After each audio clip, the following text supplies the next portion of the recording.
One in the coaches poll and our own ESPN Football Power Index, the FPI. Perhaps you recognize the Tigers from winning the greatest trophy known to mankind. Bama number 2 in the FPI and the poll. That's the lowest preseason ranking for the Tide since 2015. That means you're really good. Georgia trying to get out of the SEC with LSU as well. Preseason number 1, practice number 1 today for the champs. Although winning coaches hate being called that because, you know, it's a new year, it's a new team, and haven't won anything, blah, blah, blah. Trevor Lawrence getting back in the flow with his guys for his sophomore year. QB franchise. Tigers sent a bunch of good players to the pros, recruited a bunch more. They're going to replace them. Coach Sweeney coaching them up like they're 0-0. We've had 8, 10+ win seasons in a row. You know, I mean, we've been every time we show up to play, that other team wants to beat us, and that's not anything new this year. For us, we have a process that we believe in, that we go through every year, and it doesn't start now. This started back in January. We're just entering a new phase of our journey for this team, this 2019 team. Somebody asked me at the media days, you know, like, oh man, how y'all going to handle it now? Y'all are the hunted or whatever. I'm like, well, it's just kind of business as usual. Our program has won 15 in a row. People want to talk about streaks. This team ain't won one. They ain't won a game. Hadn't played a game, hadn't won a game. Apparently, Marty Smith has the keys to the Clemson football building for after-hours live shots. He joins us now from the university where they have the national championship football team. And, Marty, if I'm going to defend the championship, I'd like to have a guy like Trevor Lawrence for sure. But coaches always talk about you're getting better, you're going backwards. Kid threw 30 touchdowns, 4 interceptions, won the title. How on earth can that kid get better? It's difficult to be critical of that when you go 15-0 as a freshman, John, but he has gotten better. Dabo Swinney wanted 2 main things out of Lawrence this offseason as he prepared for his sophomore year. That was A, mature as a leader, and B, put on some weight, mature physically so you can take the grind of the season. And I talked to Lawrence after practice, and he feels like he's done both of those. He's up to about 220 pounds. He's noticeably bigger, he tells me, based largely on peanut butter and jelly sandwiches. But he's also become so much more comfortable leading this team vocally, which is a bit out of character for him, he told me. And I also asked him when we were chatting his thoughts on now being the hunted. It doesn't change anything. I mean, like every week we say we're playing Clemson. That's who we're going to play 12 times. If we don't let Clemson beat us, then we're going to be fine. And that's what Coach Swinney always says to us. And that's the biggest thing. Not really focusing as much on the opponent as yourself. And like I said, not looking ahead is really important. All right. Once you get a good quarterback, the other side of that is you want to get to the other guy's quarterback. Clemson took most of its 2-deep roster on defensive line and sent them all to the NFL. How are they replacing all those cats? Not easy. You're right. I mean, they sent 5 guys to the NFL, including 3 of them in the first 17 picks. But I talked to Coach Swinney about that today, and they feel extremely confident about the depth at that position, despite sending all those guys to the NFL. Oddly enough, because of injury, 2 of their key players, Niles Pinckney and Jordan Williams, missed the spring altogether with injury, and that thereby enabled early enrollees Tyler Davis, Etinosa Rubin, and NCAA football all-name team nominee Rook O'Rororo to get tremendous reps during the spring season. And because of that, now that Pinckney and Jordan are back, they feel extremely confident that they have the depth they need at that position. Give me that again. O'Rororo. There's 3 rows. It's O'Rororo. So you're saying his name in rounds is what you do, right? Yeah. And if you're the I am, yeah. It's funny because we were discussing this, and they showed me his name, and I said, I have no idea how to pronounce that. Can you guys help me? And they said it's 3 rows. Yeah. It's O-Ro-Ro-Ro. Yeah, and you know what the other guy's offensive coordinator says? Ruh-roh. Clemson opens August 29th against Georgia Tech. We cannot wait. It's on the ACC Network. Marty, thanks, brother. Appreciate you, brother. Once upon a time, David Griffin was GM of the Cavaliers when LeBron James and others won an NBA championship. Griffin talked to Sports Illustrated about that time and in part said this: "Everything we did was so inorganic and unsustainable and frankly not fun. I was miserable. Literally, the moment we won the championship, I knew I was going to leave. There was no way I was going to stay for any amount of money. What about $1 billion? On working with LeBron, LeBron is getting all the credit and none of the blame, and that's not fun for people. They don't like being part of that world.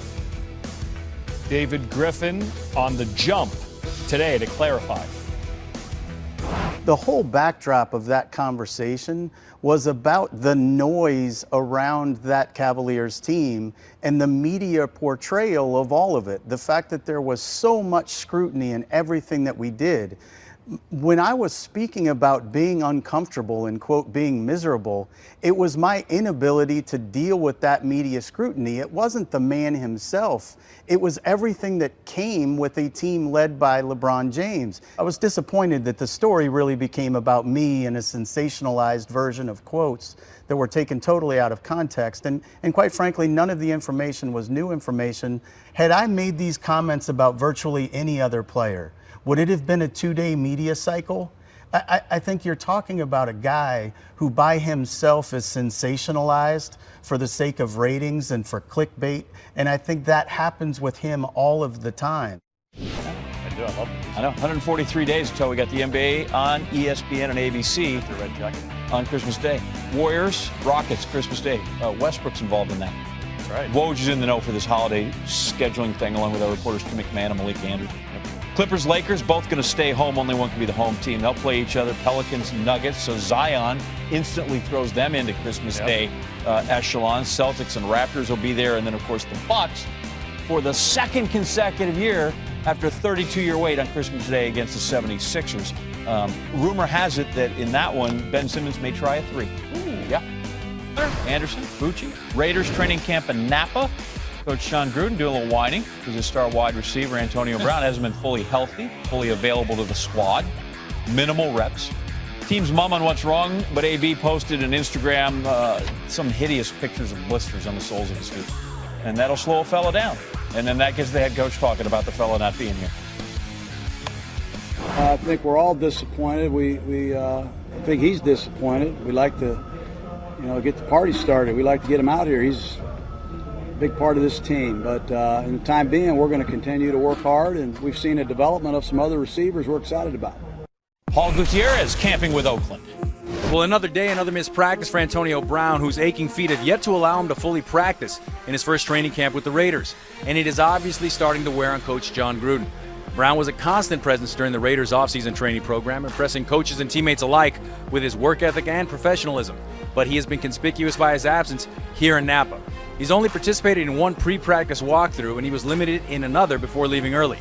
His posting of a picture on social media showing the bottoms of his feet blistered, cracked, and peeling, well, that was just as unsettling. Browns camp every day. Something breathless that just reminds of their amazing roster, unlimited potential, and that they were 7-8-1. Odell Beckham making a one-handed catch today. Not sure if he went back and asked Baker Mayfield, like, hey, throw it better next time. But he and the quarterback are square even after Baker barked at him at an earlier practice. Just finding ways, if we didn't like something or if I did something wrong, or go ask him. If he wants me to, run a different way, we just say that and we just keep going. There's no egos or nothing here. Like, we both are competitive people who want to win. And when you got a guy like that, you never want to let him down. Once you get on the same page, I just feel like it's going to be scary.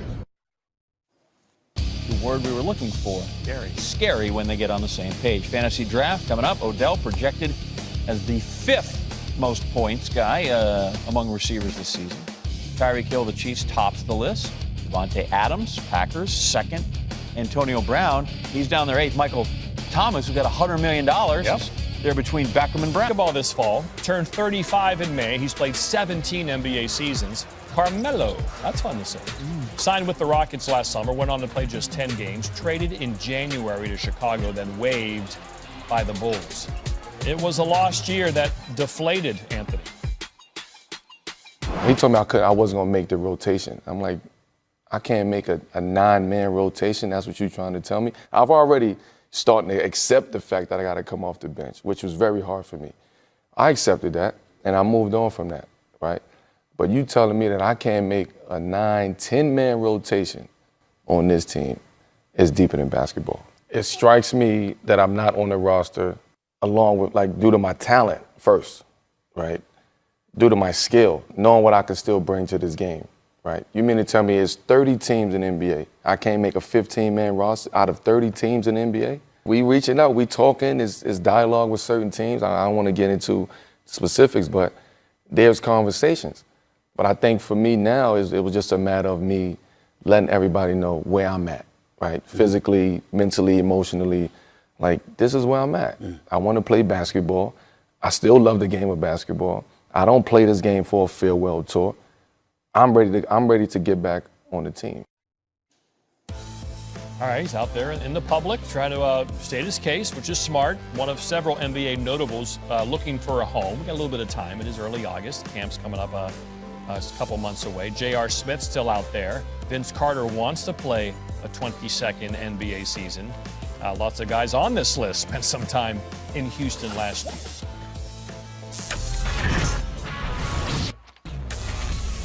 All eyes on Justin Fields, while Ohio State's high hopes for their quarterback transfer, well, right now might not be Ann Arbor ready. There's the box. Quinn, 3 for 6, his third homer. What'd you say he was batting 171? They're still only batting one. Now it's down lower now after that strikeout. Comes down, but he gets in there, and the Phillies, those are the fighting Phils right there. Oh. They're trying to get into that second wild card spot right now. They're tied with the Nats starting the day. Braves may be out of reach, but the Phillies are trying. All right, let's talk college football. First practice of the year for Alabama on a muggy August Tuscaloosa day. Top running back recruit is a Theismann, Trey Sanders. Keep an ear out for him. NCAA rules dictate helmets and shorts for practice before easing into shells and eventually full pads.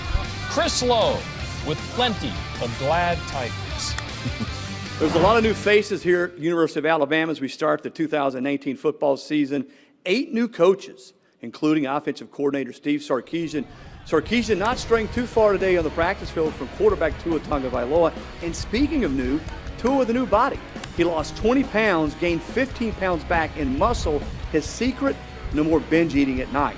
Throwing the ball crisply, with a lot of confidence there on the practice field. I tell you what, the guy on defense to watch this season, Raekwon Davis, more focused, in better shape. Don't think he's going to have to wait very long at all to hear his name called in next year's NFL draft. Here on campus at the University of Alabama, for ESPN, I'm Chris Lowe.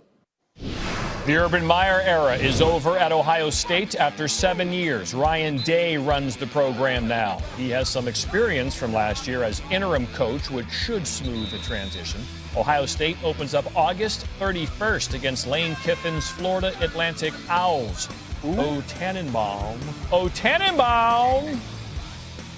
Rookie head coach Ryan Day showed up for his first day today at 6 a.m. in Columbus, Ohio for his first official practice as the head coach of the Ohio State Buckeyes.